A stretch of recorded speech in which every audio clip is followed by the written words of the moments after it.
how to make America wealthy again. Have to do it. We're 30 miles from Steel City. Pittsburgh played a central role in building our nation. The legacy of Pennsylvania steelworkers lives in the bridges, railways, and skyscrapers that make up our great American landscape. When subsidized foreign steel is dumped into our markets, threatening our factories, the politicians have proven, folks, they do nothing. Many of these areas have still never recovered and never will unless I become president. This wave of globalization has wiped out totally our middle class. It doesn't have to be this way. We can turn it around, and we can turn it around fast. The people who rigged the system are supporting Hillary Clinton because they know as long as she is in charge, nothing's going to change. The inner cities will remain poor. The factories will remain closed. The borders will remain open. The special interests will remain firmly in control. Hillary Clinton and her friends in global finance want to scare America into thinking small. And they want to scare American people out of voting for the better future. And you have a great future, folks. You have a great future. These people have given her tens of millions of dollars. Our friends in Britain recently voted to take back control of their economy, politics, and borders. I was on the right side of that issue, as you know, with the people. I was there. I said it was going to happen. I felt it. While Hillary, as always, stood with the elites, and both she and President Obama predicted that one, and many others, totally wrong. Now it's time for the American people to take back their future. We're going to take it back. America became the world's dominant economy by becoming the world's dominant producer, creating the biggest middle class the world has ever known. But then America changed its policy from promoting development in America, in America, to promoting development in other nations. That's what's happening, and that's what's happened. We allowed foreign countries to subsidize their goods, devalue their currencies, violate their agreements, and cheat in every way imaginable. And our politicians did nothing about it. Today we import nearly 800 billion more in goods than we export. Can't continue to do that. This is not some natural disaster. It's a political and politician-made disaster. Very simple. And it can be corrected. And we can correct it fast when we have people with the right thinking right up here. It is the consequence of a leadership class that worships globalism over Americanism. This is a direct affront to our founding fathers, who America wanted to be strong. They wanted this country to be strong, and they wanted it to be independent. Our original Constitution did not even have an income tax. Instead, it had tariffs emphasizing taxation of foreign, not domestic, production. Yet today, 240 years after the Revolution, we've turned things completely upside down.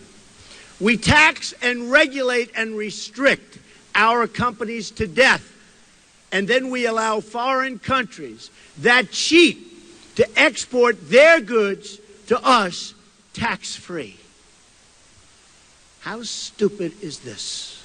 It's time to declare our economic independence once again. That means voting for Donald Trump. The defining economic challenge of our time is clear.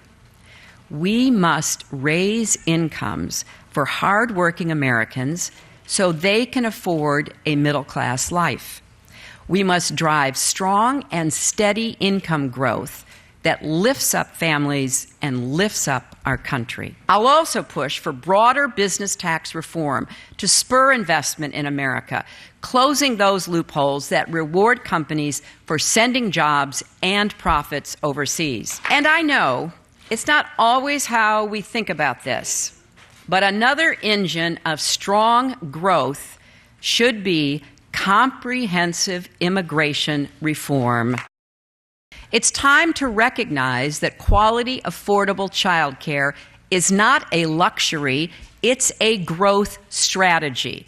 And it's way past time to end the outrage of so many women still earning less than men on the job and women of color making even less. Fair pay and fair scheduling, paid family leave and earned sick days, childcare are essential to our competitiveness and our growth.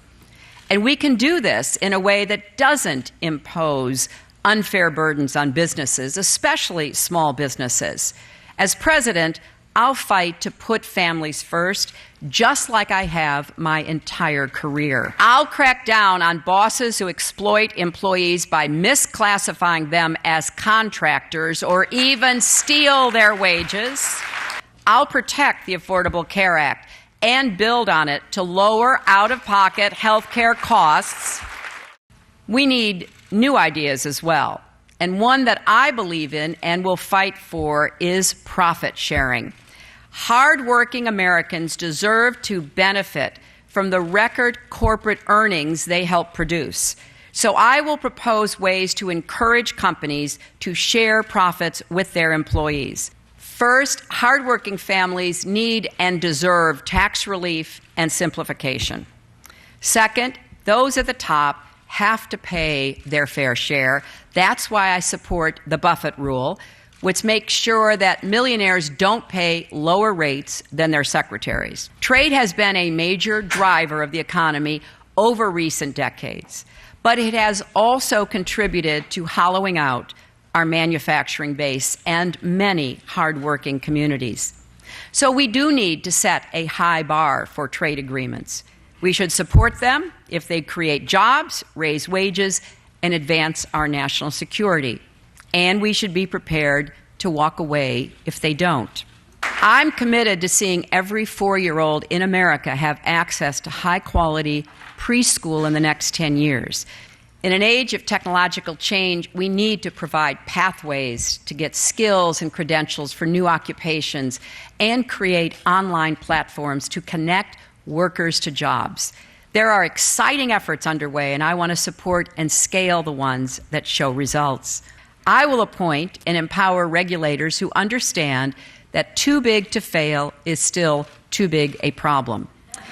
We'll ensure that no firm is too complex to manage or oversee, and we will prosecute individuals as well as firms when they commit fraud or other criminal wrongdoing.